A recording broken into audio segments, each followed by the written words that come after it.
It doesn't really matter what label it has on it. At the end of the day, that's what it's all about. It's about playing and enjoying playing and being creative. Welcome to Sunday Coffee, Guitars and Tones. Cue the lounge music. This is a more off-the-cuff, kind of chilled out chat about guitar gear, tones and all of that lovely, lovely geeky stuff. So grab yourselves a cup of Joe and let's hang. By the way, quick question for all of my American viewers and friends. You guys refer to coffee as Joe. I would love to know the story behind that. I don't know why you guys call coffee Joe. So if you know, drop a comment and let me know, because I genuinely would love to know why this is a cup of Joe. Yeah. All right, let's get into it. So earlier this week, I dropped a video about my Fractal FM3, and one of the things I really like to do when I set up signal chain, which is to adjust the input dynamics on the Fractal units. Now, on the FM9, it's built into the amp block. On the FM3, you have to add a compressor block and change it to the dynamics processor. And you can do that. And it basically adds more kind of bounce into the unit when you're playing it. You can feel it under your fingers. You can hear it as well. Now, it did spark a debate about, the Fractal doesn't feel real enough. Right, okay, so you have to do something to it. Well, no, the Fractal absolutely feels amazing out of the box. It's one of the pieces of gear that I completely and utterly fell in love with when I bought my FM9 about 9 months ago now. And I love that unit. Look, I'm a tube amp guy. You can see. Yeah. I have lots of them. I know how they feel. Plugged into the FM9 and man, I was blown away. I still am.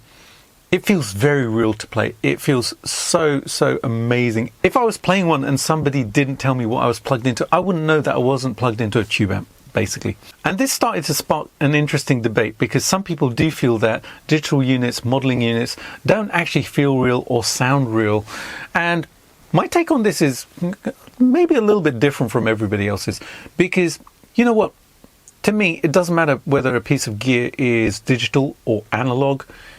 If it inspires you to pick up the guitar, make some noise, write a song, get up on stage, or just go and jam in your bedroom or on stage, then it's done its job. It's inspired you to play something. That's the really important thing about gear, I feel. It doesn't really matter what label it has on it, whether it's a Fractal or it's a Line 6 or if it's a Marshall amp or it's a Mesa Boogie. That's irrelevant. Does it actually inspire you to pick up the guitar and do something with it? I guess that at the end of the day, that's what it's all about. It's about playing and enjoying playing and being creative with it. The Fractal stuff makes me feel really good when I play it, so I get really creative.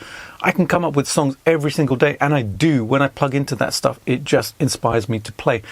So, you know, I think the debate shouldn't be about does it feel this way or that way. It should be more about what does it do for you? And I would love to hear from you guys what piece of gear actually inspires you to play. I love the FM3. I love putting that dynamics processor into it because, you know what, it actually just gives me more of a buzz. Yeah, it gives me more of an adrenaline rush. It gives me more caffeine. Yeah, the digital processor does that. It has the ability. Look, at the end of the day, we don't all have to like exactly the same thing. In fact, the world would be a really boring place if we all liked exactly the same thing and had exactly the same thing and had the same processors. Everything would just sound generic, wouldn't it? All the differences actually add to the color of life, right? It adds to the conversation. It makes the world a more interesting place. And I think we should embrace that. Here's a really good example, right? I have an Audi TT. I absolutely love that car. My wife hates driving it. I get into the driver's seat and man, I'm just in heaven. I absolutely adore it every second that I'm in that car. But for her, nope, doesn't work. Doesn't mean that I'm right and she's wrong. It's just that we have different tastes. She loves her Toyota Yaris. I like being a passenger in that car. Driving it, yeah. I'd rather be driving my Audi. But you get my meaning. We have different tastes. We have different favorite colors. We have different favorite foods. We have different friends. We choose our friends because of our personal personalities. And it's the same with gear. You know, we pick things that work for us, not necessarily what works for everybody else. And that's a really cool thing. I really do think that we should give that big hug and, keep it close to us. What do you think? This week's been amazing as well because I've been getting deep into my KHE 8x4 amp switcher. This is a really cool piece of kit. I'm so glad it's in the studio now because, hey, it makes accessing my amps really, really easy. But it has actually shed light on something, which is all of my amps sound very different from each other. I love the sound of my Plexi, my custom Plexi, which is here, my JP69. I call it the Maverick, the JP69. And it's one of those tones which really does excite me every time I plug into it. But I have a couple of other amps which are Plexi based. So it's been really interesting actually switching between the custom Plexi and the others. Firstly, that Plexi is damn loud. It's louder than anything I own. I don't know what it is about it, but honestly, the amount of volume it pushes out, it's more than my other amps. It's a 50 watt, and I have a cool amplification Marvel Deluxe. And that's a 50 watt amp as well. And my EVH 5153, that's a 50 watt amp. This thing is louder than those two amps, even though they're both 50 watt amps as well. I don't know why. Anyways, it's louder. But the tone between like the different Plexi amps, that's been quite interesting because I've never had the opportunity to very, very quickly AB or ABC or ABCD or going up 8 times. What's that? A, B, C, D, E, F, G, H. Yeah. I haven't ever had the opportunity to A to H my amps, but now I can. It's been really, really interesting because that custom Plexi, it has a certain thing to it. Now, when I go to my cool Marvel Deluxe, that has a very, very specific thing going on as well. That sounds different and amazing for a different reason. And then I have modded amps as well, like my Purple Number 39 amp, which is basically kind of a modded Marshall type of thing from a Jet City. Again, that just sounds different from everything else. I'm going to plug in my PRS HDRX 20 head at some point because I want to see the difference between all the Plexi kind of platforms that I have. But it's been so much fun to do, and that's an amazing piece of gear. Now, I coupled that with the Mortrix MIDI switcher. That's a game changer for me because that actually makes accessing everything so easy. That combination is just wonderful. And that amp switcher, I love it. Just a screen on it, Look, I'm a kid in the candy store. I like all those, nice buttons and lights and colors and things like that. What are you going to do, right?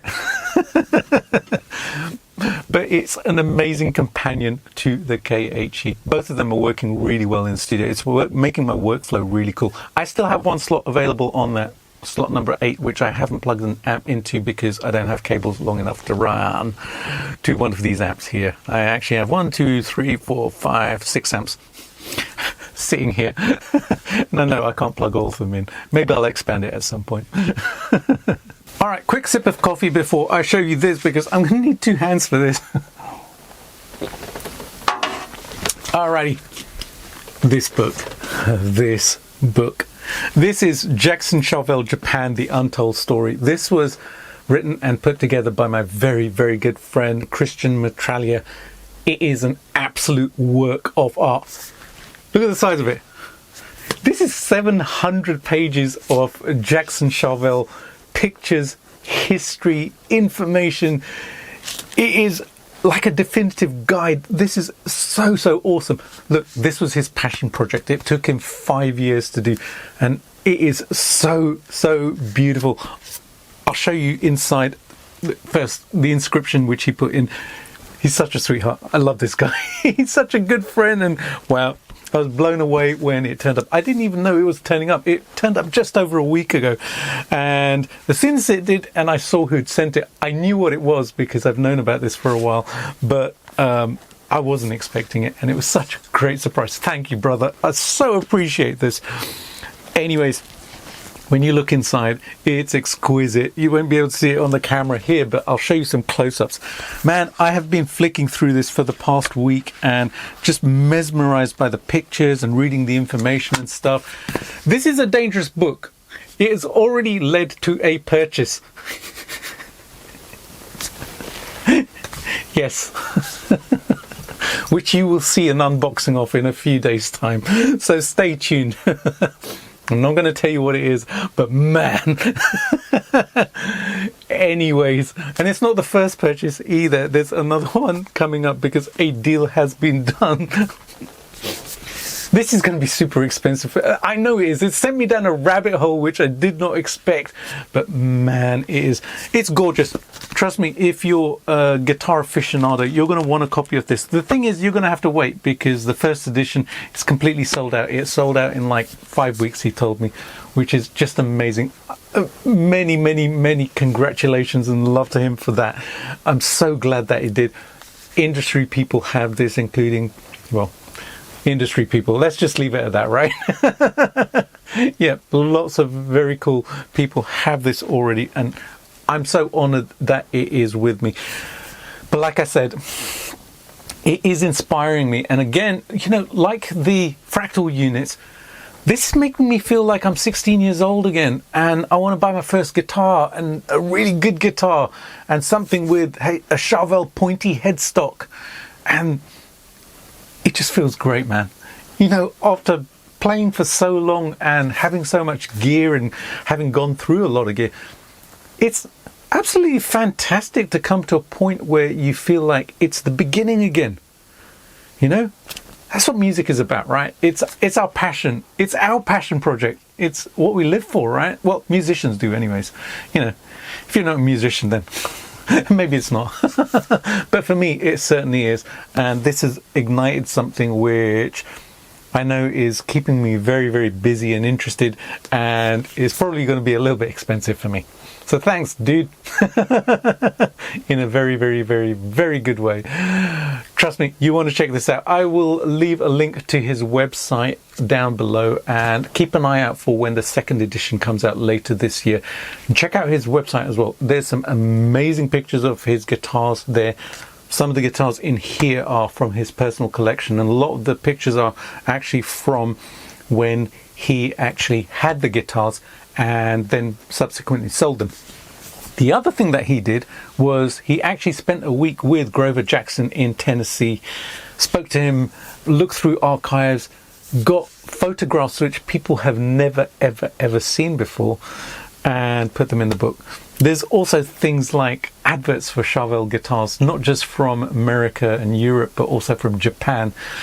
Trust me, this will have you mesmerized for hours and hours and hours. It already has me mesmerized, but man, you know what? I'm so privileged to have a copy of this. That's all for today, folks. I hope you enjoyed it. I would love to know your thoughts, so leave a comment and let's get a conversation going. You're going to be seeing a couple of videos coming up in the next few days. The first one will be a Fractal video, another tutorial. Trust me, you are not going to want to miss that one. It's pretty spectacular. Honestly, I think it'll blow some people's minds. And then you're going to see the unboxing as well a few days later. And trust me, you want to see that as well, because the guitar I got, my goodness, I am absolutely blown away. That's all I'll say for now. All right, have a great Sunday, enjoy your coffee, and I will see you really soon with another one. Bye for now.